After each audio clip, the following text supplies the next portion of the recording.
Gunter, why did you goont my fries? I goonted them, and they were mine. What kind of goonts is Gunter's fries? And we're back. Welcome back to Mr.Flamingo Reviews. Woo! Where today I will be going over and basically reviewing the entire season of Adventure Time, Fionna and Cake. The direct sequel to hit cartoon Adventure Time picks up roughly 12 years after Adventure Time left off, focusing on the gender-bent characters of Finn and Jake, known as Fionna and Cake, the title characters. But that's not how I'm going to do this review.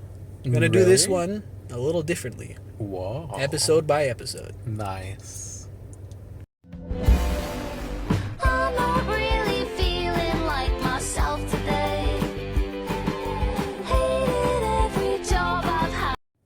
I see we're being experimental here. Why not? You gotta change it up once in a while. Especially because only 10 episodes. So we're gonna start off first with episode 1, titled Fionna Campbell. The entirety of episode 1 is effectively a cold open for the season. We see the Fionna and Cake of Fionna and Cake, but something's off. The world is plain, the magic's gone. It's a fun and unique look at the Adventure Time landscape with a human gloss over them. Prince Gary is now just Gary Prince. Marshall Lee, the vampire, is now Marshall Lee, regular guy, a musician. It's all just bare bones plain. It's such a simplistic start to the show, and that's all for the better. An Adventure Time plot where Fiona's cat Cake is acting strange, so instead of something weird and mystical, she just plans to take Cake to get some medical help. A strong opening with hints to the truth, as a statue in the park Fiona's near looks mysteriously like Betty, Simon Petrikov's fiancée. It ends on a nice note, as Cake leaps headfirst into a portal to somewhere that really is magical. When I looked over this first episode, I enjoyed this opening, and I thought this is really a good way to bring you into the show and build some interest without not giving away too much. I thought Cake had rabies. That's also one way to take it. Moving on to episode 2.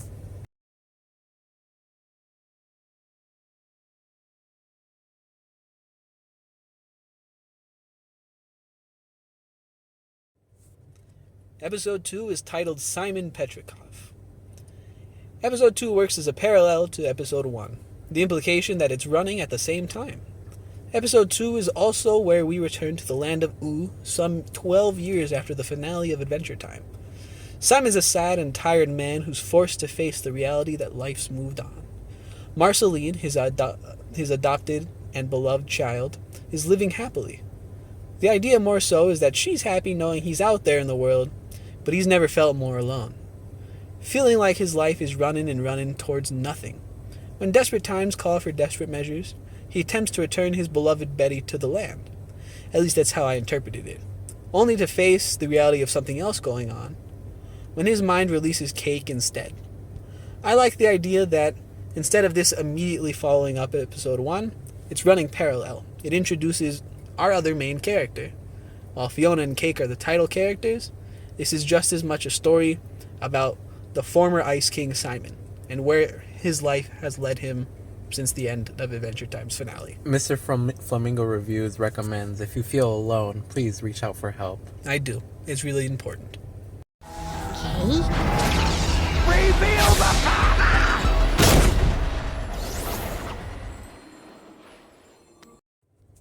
Episode 3. It's titled Cake the Cat. Cake's in crisis. Adventuring through Oo, Cake has to learn to keep up with the walking and talking folks. Prismo's grand return to the story is also in this episode. Through him simping over Finn and Jake's stories, just like the rest of us. But when Fionna arrives in Oo, through the same means as Cake, everything becomes too much to ignore, and by the end, Fionna and Cake, as well as Simon, are teleported away from Oo. Where? Well, that's for the next episode. The time room is the perch from which I keep my eye on the resulting multiverse. Okay, keep going. I used to really like my job. Episode 4, we find ourselves with the title of Prismo the Wishmaster. Now is finally when we get some answers.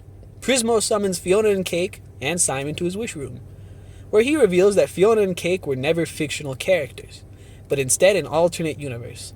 I personally found that really clever because that's a very easy way to make the Fionna and Cake stories of the original Adventure Time real while making it fun and unique. Alternative universes could be a little odd, but this is a fun way of doing it. The entire universe is hidden inside Simon's mind, and when he became normal, so did the universe. The introduction of the season's villain, of the Scarab, though, means we learn Fionna and Cake's universe's existence is against the rules set up by the story. Prismo made what they called an illegal universe, or non-canon. The three of the leads go on the run as Prismo attempts to buy them time. Though by the end, the simple setup is a turn. Simon believes he should once again become the Ice King. They take Prismo's mystical TV remote and teleport away to a new world. The Ice King. The Ice King. Did you not know? Oh. Simon is the cured Ice King. This is should the audience watch Adventure Time before this? That would be the preferable idea, because this works off of what Adventure Time spent time building. Interesting. I know. Moving on. Dang, Apocalypse Simon is rugged. No, that's Finn. Apocalypse you. Episode 5. Halfway through the season. Aptly titled Destiny. Farm World returns. Fionna, Cake, and Simon's first major step in the multiverse is to Farm World, which was originally seen in the original show. This is where the hunt for the Ice King's crown begins, and where Fionna and Cake get their taste finally of being adventurers. It's a nice opening and palatable multiverse episode, because it's the world of which we are already aware of. We even see the aftermath of Farm World Finn, getting cured of the crown's influence, introducing us to his children. We also see his possibly grim end as, spoilers, the Scarab takes 2 sharp daggers to farm Finn's head. That's how you know this is TV-14. Alert. This is also spoiler alert. Spoiler alert! But unfortunately, through thick and through thin, their adventure continues as Simon doesn't manage a crown, so that means Fiona's world does not get magic back. Happening? My magic, it's gone! Fionna, help me! Episode 6 of this show is titled The Winter King. Their next stop, as the dangerous Scarab hunts them, Winter is coming. is the mysterious Winter Kingdom. There, they discover a Simon who seems to have garnered control of his crown. Winter is coming. Our Simon wishes to know more, but we are left to learn that in this reality, Ice King projected his insanity onto Princess Bubblegum. There's a chance this Simon isn't even Simon, just a sane Ice King. While our heroes Fionna and Cake sink further and deeper into the realm of adventure, killing and attacking a bunch of enemies because they think that's what they've got to do, only to discover they were just Princess Bubblegum's candy citizens under the spell of the Winter King. It's a nice episode that put doubt into our heroes as we come to understand that Fionna and Cake aren't Finn and Jake. They don't see that there could be something deeper. They want to feel like adventurers, and this episode showed the cost of not thinking ahead. This is what happens when you don't think ahead. You don't know what to say. You don't got a bit? That's what happens when you don't think ahead. That's what happens. That's what happens. I think there's something wrong with your tank. I'll have your heart! Episode 7 is titled The Star. Vampires, vampires, Mr. Flamingo vampires. Reviews is the star of this show. I do my best. In this new universe, Fionna comes off of this high that she had in the Ice Kingdom to realize that her spirit has taken a hit. She acted so rashly that in this new universe, she acts nothing but paranoid and nervous. This new universe allows her a chance to mope, as we found a world where Simon died before he could raise Marceline. This is a key episode for Simon because he sees what Marceline could become without him, letting him at least realize and give a small hint at his arc that because of the life he lived, Marceline could have a chance to be in love and to live a happy life. Who's Marceline in love with? Princess Bubblegum. Don't you know Spoilers. this stuff? Oh, come on. Spoilers. Oh, Spoilers for all of those people who haven't seen it. Fair enough. Spoilers for, like, my dad. Spoilers. So. True. She didn't ignore him because she was rude. It's because she was happy. And she was who she was because of him. This vampirism-based episode ends with a grim note, though, as characters we met in this world meet a ghastly end. And Fionna preemptively sends herself, Cake, and Simon away instead of helping, crushing the time remote in the process, and leaving us with a problem to be solved. Remote. You never the TV mentioned remote. any time remote. Prismo's TV remote. Oh. My writing says time remote, unfortunately. Oh, look! Jerry's real! Run! Cease. The recording of this video has been very much getting out of hand, just like the show. Just like the show. And in this show, episode 8 brings us to Jerry. Not to be confused with Jerry, the Seinfeld guy. Oh, I thought you meant like Tom and Jerry. That's another Jerry. That's the original Jerry. Oh. Not to also be confused with Jerry Springer. I think he's dead. Is he dead? I don't know. Anyway, this next world our heroes find themselves in is a barren wasteland. With Cake mad, Fionna turns to Simon for comfort. Jerry's an episode accomplishes two things. Simon tells the story of his falling in love with Betty. A sweet and endearing love story, and one that Simon shares, but it hints at something deeper. Betty loved Simon and Simon loved Betty, but Betty sacrificed for Simon, and Simon loved her, but also loved his work. The main story, however, is that of their discovery that everyone in this universe, except for BMO and the mysterious Jerry, are dead. BMO having slowly lost his little computer mind, being isolated, and eventually dying, trying to fix our heroes' remote, leaving them to turn to the eponymous Jerry for an escape route. Computers do not work off of logic. I don't care what anyone says. Except BMO. BMO was so logical. Ripped the little buddy. Jerry, they discover, he's the Lich. The episode ends with Simon deciding to cut his losses and send Fionna and Cake home into the universe in his mind. The Lich returns? The Lich returns, but guess what? What? He's sad. What? He's sad. Why? He won. For those that don't realize, but have seen Adventure Time, there was a plot in Adventure Time season where the Lich was making a break for Prismo's time room to wish for all life in the universe to be dead. And in this universe, he did it. And now he's sad. But no time for sad Lich King. Fionna doesn't want Simon to turn back into the Ice King because she's realized what that was like for him. But it doesn't matter to Simon.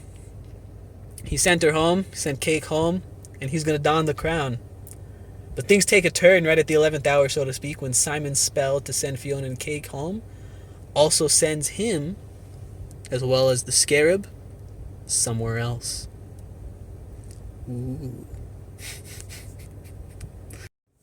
When I was watching the episode titled Jerry, and Simon was doing his spell, right at the back end, I noted, because it's hard to miss, but I wasn't sure, that in the Lich King's eyes, 4 little dots appeared, 4 little red fiery dots.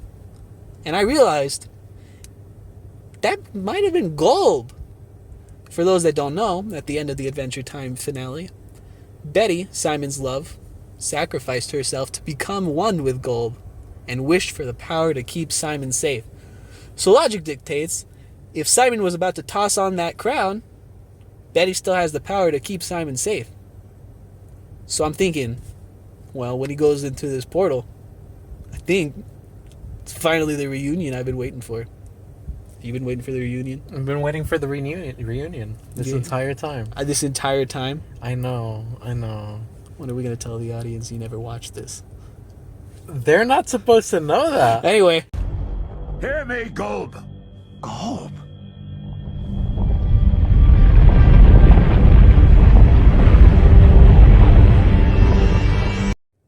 making some baseless accusations over here. Sometimes I gotta do what I gotta do. Episode 9 is titled Casper and Nova. A deeper lesson for Simon presents itself while Fionna and Cake head home. Simon has finally found her in this episode, folks. I was right in my speculativeness. Simon has found Betty. Betty being the deity of chaos Golb now. Simon staring face to face with Betty. Betty has this power. In this episode, Betty, as Golb, even kills the Lich. That's right. What? The This is big like bad. the third or fourth time. The Lich keeps dying, but that's a different problem. Betty turns the Lich into a friggin' Tetris block. Imagine if your fiance is just like This massive, infused scary, with the power of like god chaos of god. chaos for real. Poor Simon. But I really enjoyed this. To cut the script part, I will speak to the heart for this one because I love this episode. Simon made his moment with Betty count because he spoke his piece. He talked about how Betty sacrificed to give him a second chance, and he wanted to show up to tell her that he wasted it. He basically stares down this being of pure chaos that is mixed with the love of his life and says that everything, as grim as is everything she did for him, he just fumbled the bag. So he's going to take the crown. He's going to put it on his head. He's going to give Fionna and Cake's universe magic again. And he's going to call it a day. But then, as he's about to do it, Simon's mind is sent somewhere else. Into the future, that is. Into Shermie. What? Shermie from Beth and Shermie, the future of Adventure Time. What does he do with Shermie, though? He convinces Beth to take him to the library because his hunt for the crown isn't going to stop. One way or another, he's going to find a crown. So he finds a book instead. A book about the crown. Shermie the cat. And he is going to vicariously learn a lesson, god darn it. Because he's going to play this choose-your-own-adventure titled Casper and Nova. During the events of Casper and Nova, Fionna and Cake find themselves back in their home. And nothing's changed. Considering Simon's predicament, Fionna and Cake are forced to reconcile with the fact that their world is still normal. But they're going to learn very quickly that that is something that they love because the scarab has found them. Entering Simon's mind, the scarab, in the form of many little beetles, has finally found them. And they have nowhere to run. Just like the Scorpion King? I don't know. You don't know? You've never watched the Scorpion King? I watched the Scorpion King. What does that have to do with anything? I don't know. If just the imagery of that, like that scene, just The little beetles made you think of The Rock? Made me think of the Scorpion King. Of The Rock? The Scorpion King. The Rock? If I say it enough, maybe the search term The Rock will appear. But wait, this isn't how it happened. No, we made our choices. We could have made better ones, but... The last episode of this show, if it's just one season, or maybe just season 1, Dwayne The Rock Johnson, if you're listening to us to this, hit us up. is called Cheers. It's the end. Episode 10 is where everything comes to an end.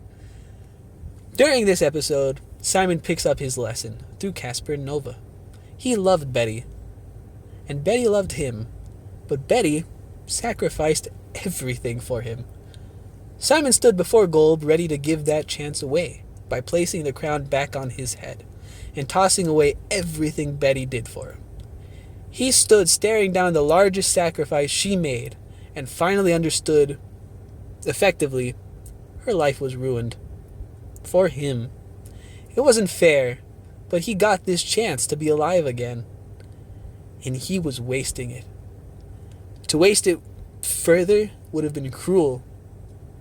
So, he made a choice. He tossed that crown into the void, and he finally realized that while their choices were bad, and there was this really poignant scene where he finally spoke to Betty, and they both absolved for the fact that they could have made better choices, he was left with life. And it wouldn't have been fair for him to give that away. So, to finally realize this meant that he wasn't going to put back on the crown. And Gold was going to give him the chance to save Fionna and Cake. What was happening at the time, though? Fionna and Cake, on the other hand, to stop the Scarab, attempted a massive kaiju beatdown battle. Kaijus? Cake turns into Godzilla, basically. Godzilla? I love Godzilla. It doesn't work. Oh. The Scarab starts burning down their reality. But when Simon finally resolves himself, Golb, at least I think it's Golb, but it's never truly stated how it comes to be, but she's got the power to do that, basically makes Fionna and Cake's universe canon, a part of the multiverse as a whole in Adventure Time. So, Scarab can't touch him. And if the Scarab can't touch him, everything's okay. And after some credits, you get the nice realization Simon's going to try and live life more. Fionna and Cake are going to appreciate what they got. And the Scarab is doomed to community service in Prismo's wish room. Multiverse update when? Don't know. And that's it. That's the end of episode 10. Let's move on to just afterthoughts. My thoughts? The show never seemed to lose a beat. Though it was at its strongest once everything was established, it refused to play too deeply into nostalgia. Fionna and Cake is a sequel show done right. It exists on the foundation Adventure Time created and builds that world more and more. You care for Fionna and Cake, but you also want to see the story of Simon continued, and that it did in this show. The ending? It offers perspective. If Adventure Time had a finale, and Distant Lands was an anthology, this serves as an epilogue of sorts. If this show does not make it past season 1, it has ended Simon's story and tied up loose ends. A fitting conclusion to Fionna and Cake, and a fitting show overall. If you know Adventure Time, and you want something nice to look at and appreciate, I recommend it full on. You've been a fan page of them. I have become a fan page of them. Follow me on Mr.Flamingo Reviews on Instagram and YouTube, and leave a comment and like and subscribe. I'm also on Threads. I'm not on X. So if you see a Mr. Flamingo Reviews on X, that's not me. Or TikTok. Or TikTok, that's not me either. Or MySpace. That's not me either, though that would have been funny. I'm on Instagram, YouTube, and Threads. Like, comment, subscribe. Thank you.